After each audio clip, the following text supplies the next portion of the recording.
Yeah.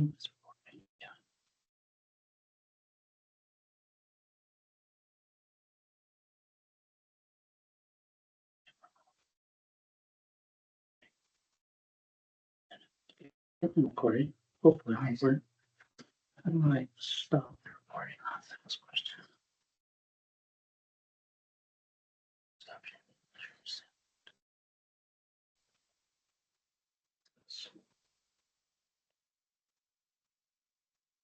Sounds nice. Why is it not? Blank. It's not working? No, it's registered and then, but it didn't give me a. Oh, yeah, it should go.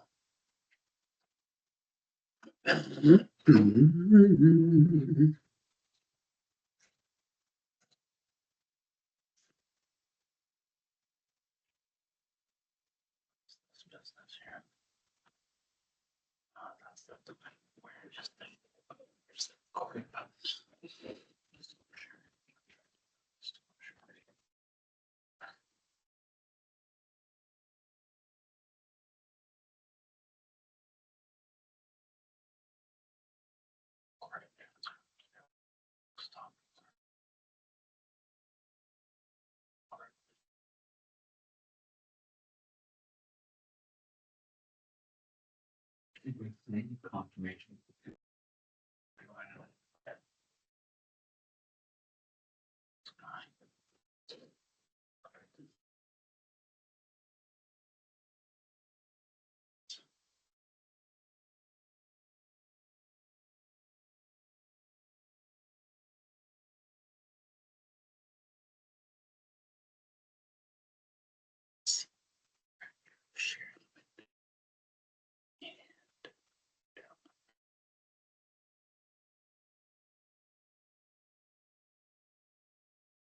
Yeah, are you? Nope. This keeps bringing me back to here. Oh, upside down. So this works.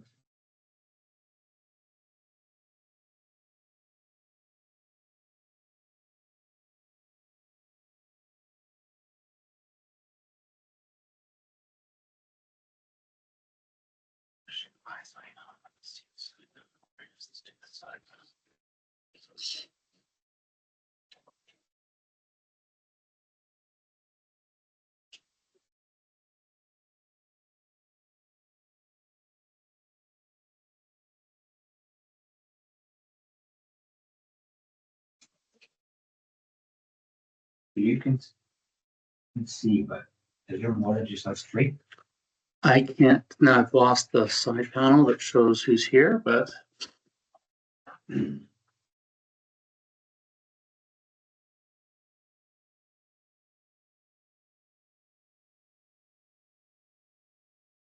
shows.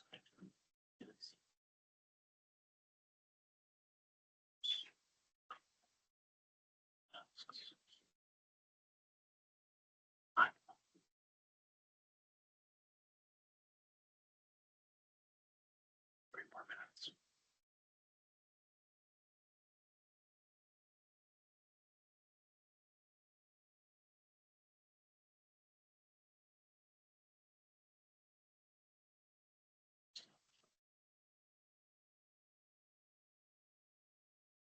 Jeez, yeah.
Hey, everybody. Well, sorry about that. I have a few technical.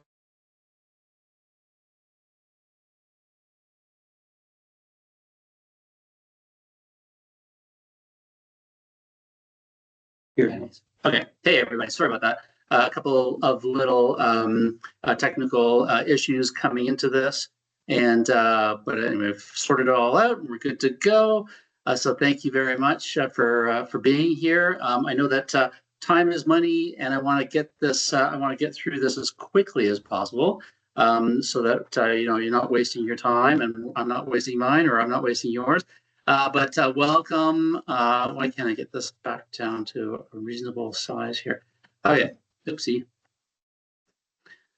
So why we're here is, last time I ran this meeting, I wanted to talk really about kind of like the history, the evolution of this model and how it has, how it's come about. And so one of the things that I had a lot of comments on was, hey, I get it, that's really cool, but how does the model actually work? And so today I really want to talk about that component. So I'll be really succinct about it because there are so many different types of these models around.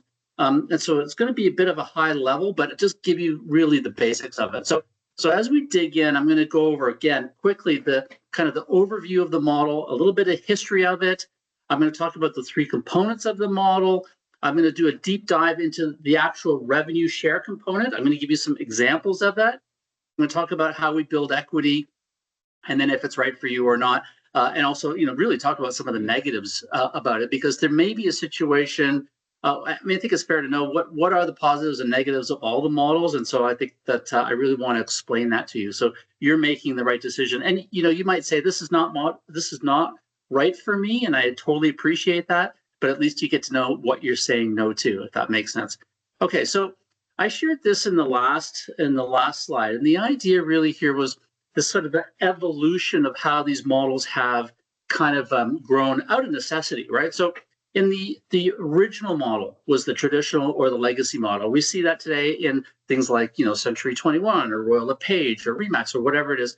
These are the traditional models. And typically how they worked was that, you did business, you paid the company X dollars, they did a lot of work for you, they had offices, they had all this sort of stuff. And again, there's nothing wrong with those models. There are really some very good companies that are still in existence today. But what you noticed was that there was a desire for agents to figure out what the next thing was, and that's why we saw stuff like that's why we see models like Red Home coming about. Because in this situation, I could be an agent who makes no deals at all, does no deals, but I don't want to lose my license, but I want to have access to all the tools, and maybe I want to see what's on MLS and that sort of thing.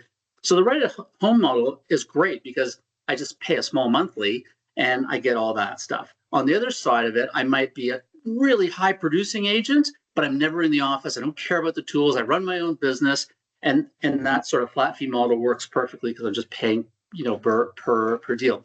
And then what happened was we saw that this lead generation model started to come into play. And this was, I worked for property.ca, condos.ca, which was very much this lead generation system. Same with Redfin in the United States. And the idea was, hey, I'm a beginning agent. I don't know anybody. I'm new to the city. How do I ramp up my business really quickly? And so this lead generation used the power of scraping, MLS, building out new search optimizations. And it allows them to capture leads and then they would hand them to the agents, and the agents would do the deals, but they would pay a really hefty commission split for those leads. And that's, again, a really great way to build up your business super fast. But typically what happens is those agents stay there for a little while and then they move on to either a traditional or a flat fee or a cap and revenue share model. But what came out of that lead generation model was the next iteration of real estate brokerages, and that was the cap and rev share model. And so what this allowed you to do was really, get 100% of your commission once a cap is paid. But but you also got share equities in the business. Then there was this revenue sharing component of the model, and you see that in EXP and Real and what we're doing here at Kick. But there are some differences, and I'm going to talk a little bit about that. Excuse me. So let's dig in a little bit more, into the history of this. And what you notice, and I've updated this slide from the last slide because there's been some changes. But if you looked in the United States at the top 100 companies pre-2017, you would notice that they were all traditional bricks and mortar businesses. And that's how they ran their businesses. That was all there was. But between 2017 and 2025, 18 of those top 100 dropped out. And they were replaced by cap and rev share models, flat fee models, and lead generation models. So you could really see how this this way of doing business has really shifted. And so the question is, well, why? Why would it have shifted like that? Why would it have been such a big, percentage? I mean, 18% is a huge number. So why is that happening? Well, let's look at some of the reasons why that's happening. So number one, there's this, we've got way more agents out there. Way more agents means there's a shrinking commission. You have more agents, there's more competition, the rates come down. So now, as an agent, you're looking for other ways to kind of make up that. You may want to be a team builder, but the reality is that building a team comes with all these, kind of problems. Like if the market turns down, who are you going to relieve? Are you going to give more of your better leads to the team to keep them there? You also may consider, just that these revenue sharing models give you this opportunity to leave a legacy, right? They're legacy builders. They produce retirement income. They give you that ability to coach and mentor new agents without really having, being tied down by that. Again, they talk about this new income stream. And then I think more than anything else, because they tend to work in the cloud or they're hybrid of some type, they're less expensive. And, I think when you become an entrepreneur, and more so of an entrepreneur, you're obviously concerned with how much money you're making, but the other component is how much am I spending? So let's talk a little bit about the kind of the three things that really define how a revenue share or a revenue share company works. And so typically you've got a standard, there's a split, there's shares, and there's revenue share. Those are the three kind of components. So typically in the split component is that you're on a standard, let's say 80-20 split. Now, you may shop around and find differences, but let's just say for argument's sake, it's 80-20. Once you hit that capped amount, which could be anywhere from 12 to 16, I know there are companies out there that are like 25, but once you hit that, then you jump into 100% commission. So that basically describes the sort of split orientation. Of course, then there's monthly fees. There may be monthly fees from $100 to $200, but then you got to check and see what are included in those fees. Some may not have any fees whatsoever, but then you got to pay for all the stuff. Others may have a higher fee, but everything's included. And then, of course, are there any deal fees? And maybe if you get to a certain number, do those deal fees change? These are all things that you have to kind of look at. And what I'm trying to give you is really just a brief overview of all this so that you can ask those questions. And I've got a list of all the questions that you want to ask at the end. So the next thing is that you become really an owner in the company. So you can get shares when you join. You can buy more shares along the way, or you can use part of your commission to buy shares. You can earn shares as sales awards, and you can earn from attracting more agents to the company. So I think this is really kind of an interesting component because what revenue share does is allows you to earn money and equity from the people that you bring in. And I was working at a company that we were trying to build a long time ago. And what we did was said, look, if you're an agent and you have somebody else you want to bring on, we'll give you $1,000 on their first deal, which sounds fantastic, but it's one time and that's it. And so what if you could continue to kind of create this excitement year after year after year after year? And so the revenue share component is really where that's about. So you earn revenue from the people that you bring in. The other thing is that you have to consider is locked and unlocked. I'm going to explain that a little bit later. The other thing is the number of levels. Some companies only have one level, and other companies have 7 levels or 10 levels. So that's something that you have to kind of ask yourself about. The next is the revenue share. The revenue share that gets shared about is based on the number of shares you have. So that's something you need to check on. And then you want to check on things like the buffers, the qualifiers, the company positions. So the best way these are kind of terms that are thrown around. And so I want to try and just give you a brief oversight of that. So a buffer is what the company might put on top of that revenue share. And basically, it's especially if the company is, let's say, from the United States or a different country, there might be some. It might be there to compensate for exchange rates, or to make sure that not more than 50% of the revenue share is paid out. So that's really what a buffer is. You need to ask, what are the buffers in this? The other thing is the qualifiers. And so in a qualifier might say, like, you might have someone working for you, but you're not going to collect any revenue share from that guy unless he does a certain number of deals. And so that's that's a qualifier. So you'd want to ask about those sort of qualifier things. And then the next thing is company positions. So imagine this is really, what does the company hold in your revenue share stream? So imagine me and Jim, we work together. We've been a team for a really long time, and we want to attract a guy named Steve. So that's great. What some companies will do will say, okay, we're going to split the revenue share, but you're going to get 45%, Jim is going to get 45%, and us as a company is going to take 10% for putting this deal together. So that's maybe a bit fishy, but that's how some companies work. But what's really bad about that is if Jim leaves and I'm still there, it's not like I'm going to get his 45%. The company that I work for is going to keep that 45%. So I'm still only getting 45%, but now the company is getting 55%. So again, something that you really want to kind of look at when you're going around and asking about rev share through all these different models out there. So now I'm going to do a little bit of a kind of deep dive into how it works. We're going to talk a little bit about what's locked and what's unlocked. And so basically the idea is here that you're generating additional income by attracting, like-minded realtors, right? Because you're going to forevermore earn a portion of their commissions. And I like to say that you're the first line of defense. So I want to build a team, or I want to have people underneath me. I'll go out and I'll find people that I really like, and I want to encourage them to come to the company.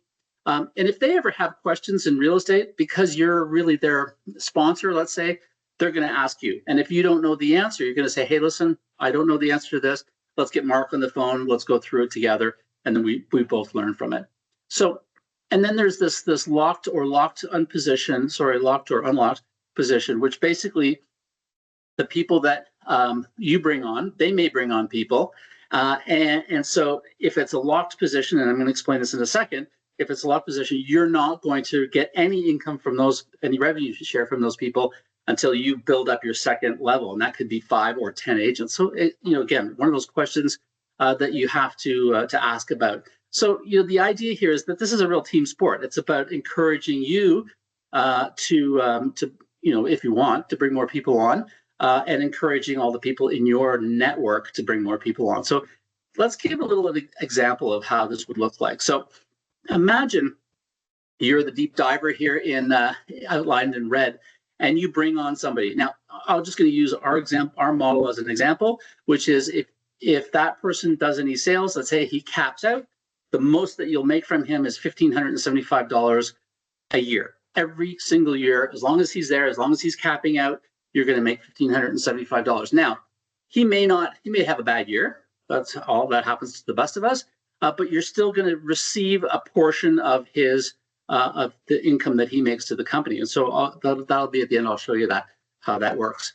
But then let's see what happens when all of a sudden. So right now you're making $1,575. Well, what happens if the guy that you bring on brings on 3 people? Well, if it's a locked position, you're not collecting anything except that $1,575 from that guy, because it's locked. That means you have to have 5 people on your level 1 in order to unlock that next level. So that's a real problem, right? So you're actually giving up potential rev share. In an unlocked situation, like we have, for instance, at Kick, when there's no locked, you're going to earn $1,575 from that first guy that you brought on. But because he brought on 3 guys, you're going to get $1,350. So now all of a sudden you're making $5,625 a year. Now, it doesn't seem like a lot, but at $6,000, it's enough to rent a car. So it's, just think about it that way. And of course, if you build a network to this huge extent, then you could be sitting on the beach opening up checks for $20,000 every month, which would be pretty awesome as well. So let's look at what happens when we go down a whole other level. So where was I? I was here. So what happens if you bring on a guy, you're making 1,500 off of him. He brings on 3 guys, you're making 1,300 off of each one of those guys. And one of those guys brings in 8 guys. Now you're making $900 off that. So every time that goes down a level, you're getting less money, but it becomes a lot wider. So all of a sudden now you're up to, $6,500. That's pretty good, not too bad. And so on, and how this is, and so on and so forth. So this is kind of how it works. So what happens on a level? You bring on a guy, he brings on 3 guys, one of those guys brings on 8 guys, one of those guys brings on 2 guys. Now we're down another level, and you can see all of a sudden now you're up to $10,575. So that's, again, pretty great. And then you could go down a whole other level. So with Kick, it's 5 levels. There are companies that only have 1. There are companies only that have 7 or 10 or whatever. But all of a sudden, and this only assumes that next guy is only bringing on 3 guys. I mean, what happens if the guy that you bring on brings on 7 guys? What happens if each of those 7 guys brings on 3 guys? So it really it explodes really quickly in these models. But the important thing to remember, because it has got kind of like this sort of pyramid-y type of feel to it, but the reality is, if there's no sales, there's no money. So that's why I think it's really important that when you're trying to find like-minded people, you're trying to find people that have a history of production, right? So the model is not super great for newbies, but at the same time, you don't want to turn away newbies, because that one guy might lead you to, might have a huge network of people who are producers. But it's up to you then now to nurture that relationship, help him build his business, and so on and so forth. So that kind of gives you a breakdown of how the that revenue share moves. But there is this kind of component, because there are going to be people who are saying, like, I'm not an attractor. I just want to run my business and use my shares to grow my wealth, and that's totally fine. So you may, like Austin Powers, agent attraction is not my thing, right? So that's totally cool. So then you go the stock option route. And so that is, again, for Kick, we are a relatively new startup. We've been around just over a year, and so I think that what happens is, in our situation, we're finding a lot of people who are coming from companies that do a revenue share. They kind of felt like they missed out a little bit, so now they're looking for the sort of the new thing, right? So that, because the truth is that the earlier that you're in, kind of the better off you are. So what I would say about us, that we're an early startup, so that the potential to grow is much higher. And then, by the way, we have no debt. And what will happen is, with people who are early adopters, once the company goes IPO, then there's the potential of a much bigger kind of payout. So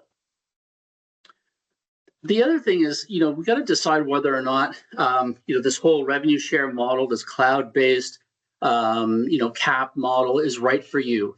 And so these are just gives you kind of like an idea that you can sort of, look back at yourself and say, is this really for me, right? So what I would say is that you're an entrepreneur, and I touched on this earlier. You are looking at your expenses as much as you're looking at your income. I think that the other thing is that you're a consistent earner, but you feel like you're paying too much to the office. And I can tell you, I've worked in the legacy brands before. I had an agent who worked for me for years and years and years, never came into the office, didn't come to meetings, just submitted deals like everybody else. But they were paying the company, $150,000 a year. Under our model, that same agent doing the exact same work that they're doing now would have paid us $15,000. So obviously, that's something that one person needs to consider. The other thing is that you consider yourself an influencer. You've got a lot of people that are following you on Instagram or on Facebook or whatever. And the reason they're following you is because they want to see what you're doing. And so if you could take that, turn that influence into helping them, then all of a sudden they're going to fall under you, and you'll be able to sort of build this kind of network around you. You may want to be a team builder. And again, I touched on this before, and the same with being a coach. if you wanted to be a team builder, you're hiring people, you're giving them leads, you're doing all this sort of stuff. But the reality is that, those people who come to you, they build up their business, they get excited, and then they leave. And then you have to go and find somebody else and train them and get them going. What our model does, or what these models all do, is they allow that person to stay within the company, and you're always making, revenue share from them. So that's, super exciting. And it's very counterintuitive to how it works today. Again, one of the reasons why the models become so popular. And then, of course, you want to coach, you know a lot, you're smart, you have a lot to offer. And, when you're bringing on people who, let's say, are new to the business, then you are their first line of defense. You can help coach them, you can help support them, and the better they get, the more money you make. So again, it's a really great system. And then, you might say, well, listen, I don't need an office. I don't want to have part of my commission going towards keeping the lights on. I don't need any of that sort of stuff. I just want to sell homes and pay minimal commission back to the office. Then this is a great model for you. And so when you're out there looking for a new brokerage, let's say you're thinking about moving, you're going to want to ask these questions. And I would ask them, to even the traditional bricks and mortar companies as well. But what are the splits? What's the cap? Because a lot of bricks and mortar companies have no cap. You're just continually paying to the management as it goes. So what's the split? What's the cap? Those are obviously the questions that we all ask every single day. But the other thing that we ask is, hey, what's the share price? When can I buy it? What percentage of my commission check can go towards getting more? Are there limiters to how much I can buy? That's something else. Like if you went into a bricks and mortar office and said, hey, I'd love to work here. How much are you giving me of this company? They're going to laugh at you. So this is a great opportunity for people in this model to actually build something that will follow them for the rest of their lives. And one of the challenges of being a realtor is the moment you stop selling is the moment you stop earning. So this gives you that opportunity to build equity, to earn, revenue share throughout your lifespan. So you want to ask, can I transfer my shares? Can I give them to my wife? If, for instance, if I die, are they willable? Can I earn more shares by doing other things? Are there buffers, qualifiers, and company positions like we talked about earlier? What are the monthly fees and what do they include? When does the revenue share stop? Does it stop? I mean, I've talked, there are companies out there that say, yeah, you earn, on one level, you earn $10,000, but the moment you retire, it drops down. And then the moment you die, it's willable, but it drops down again. So again, that's something that you're going to want to know. Is it team friendly? How are teams run? And if you're running multiple models, let's say you run a model where you are a revenue share, but you're also a flat fee model, can I switch back and forth? How easily can I do that? When can I do that? And then, of course, what is the growth trajectory? If you look at those sort of typical, startup lines, you get this, it's kind of like a wave that kind of goes like this. So you get this, I'm starting, then the thing takes off, and then it reaches a peak, and then it starts to diminish after that. At what stage is that company in? Because if you're at the top, you know that to get to the next level is going to require a ton of work, and then the value actually kind of sort of levels off or falls. And so you want to know kind of what that trajectory is like. Got a couple more slides, 6 minutes. So I feel like I'm doing really well here. But let's talk a little bit, because I think it's fair to talk about the negatives. So here's the negatives. You've got no office, or you may have a hybrid office. So you are going to maybe not have a lot of interaction with other agents in your office. You might find that some of these companies are really heavy recruiting, and that's why you've been turned off, is because they're always on you. I talked to a friend of mine who I was telling him about our model, and he said, no, I'm not interested. And it was because he'd been basically hit over the head. Come and join me, come and join me, come and join me. And he was like, yeah, I'm done. You might be uncomfortable having Zoom meetings.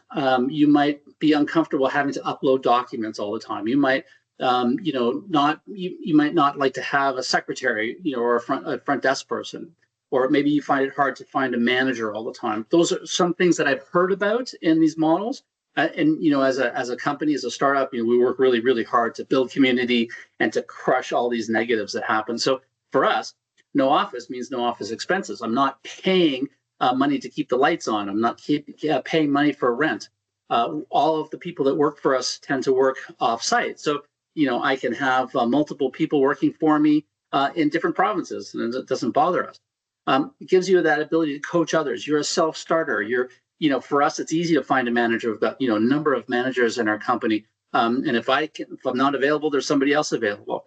You're not paying into any sort of national ad fees, right? There are lots of situations where the money that you're paying on a monthly basis can be quite high, but it's going towards some national thing. And if it's a U.S. company, all that money is being spent in the United States, or a good portion of it is being spent there. And you're like, well, I'm not getting much out of it.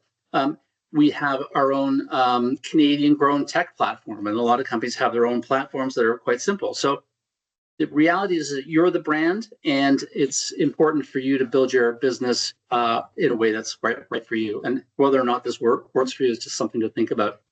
And so when I talk about our kick model, now I'll only just finish up on this because I think it's important to kind of let you know how our model works. But here's the reality of it. So we collect of that $15,000 that we collect from you, we pay out 30%, like basically goes into a pool, and then it's split based on the level that you're at. So it's a really simple model. There's nothing. It's all very transparent. You will find that it's simple. There's no special deals for anybody. It's one model that works for everybody. And then where is it going to go here? So we'll talk a little bit about kind of the things that we throw in. So our monthly is $150 a month. We have this Kick portal that kind of runs everything. You can log into that, and from there you can see who you have recruited or attracted. What's your share stake? You can see our calendar, all that fun stuff. We've got a marketing center that we use Adobe Express for. Our business center is all Microsoft, so your Outlook, your Word, your PowerPoint, everything is there. Teams, meetings, all that sort of stuff. Then we have our transaction site. We're using Deal Manager to go, and then finally, everyone that comes with us gets their own website. We use Agent Locator. There's lead generation. There's lots and lots of training that comes along with that. And so, it's really this well thought out system. And by the way, the guy that helps us with our technology, really our CTO, he came from another big company, and he said that big company, 5-10 years after they started, they didn't even have anything close to this. And this is really interesting because I don't think any kind of new existing bricks and mortar model could really just turn the dial and just say, okay, all of a sudden we're doing this without some sort of hardship. There's the equity component of it. Everyone gets Class B shares. You will earn more shares if you if you attract other people. You can buy more shares as you go. If you hit certain levels of sales, you can get more shares. But what's really interesting about our model is that 50% of your revenue share goes towards your cap. So if you're earning $1,000 in revenue share, 500 of that will go towards getting to your cap faster. So the reality is that you can get to that place where you're getting 100% of your commission faster. And that's something that really separates us from everybody else. I've got 1 minute. I want to really just talk about me and the rest of our followers, the rest of our leaders. So I'm a over 30-year veteran in the real estate industry. I worked at a prop tech startup for many, many years. I was the past president of the Toronto Real Estate Board. I was a director at AREA. Ron McIntosh, who happens to be sitting beside me next, he and I have been in the industry for such a long time.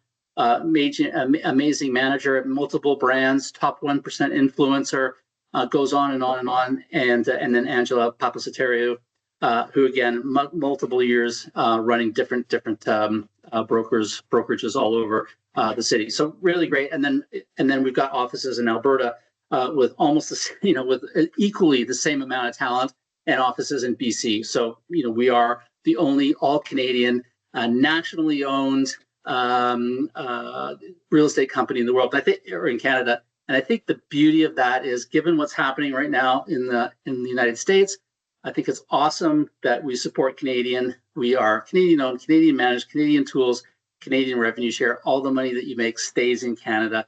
If you were here because another agent invited you and you have questions, please follow up with that other agent. If you didn't, you want to follow me, there's my email is there. If you go onto the Kick Realty page, and I think it's the join or find out more information, you can download the whole Kick deck. It's got everything that you could want to know. This meeting is recorded. No one knows who's here. And so I will have that link. It'll be on my YouTube channel, which I'll post out later. Marco McLean 1 at is my Gmail address, but I think it's connected to my my YouTube account. But I'll put the links anywhere.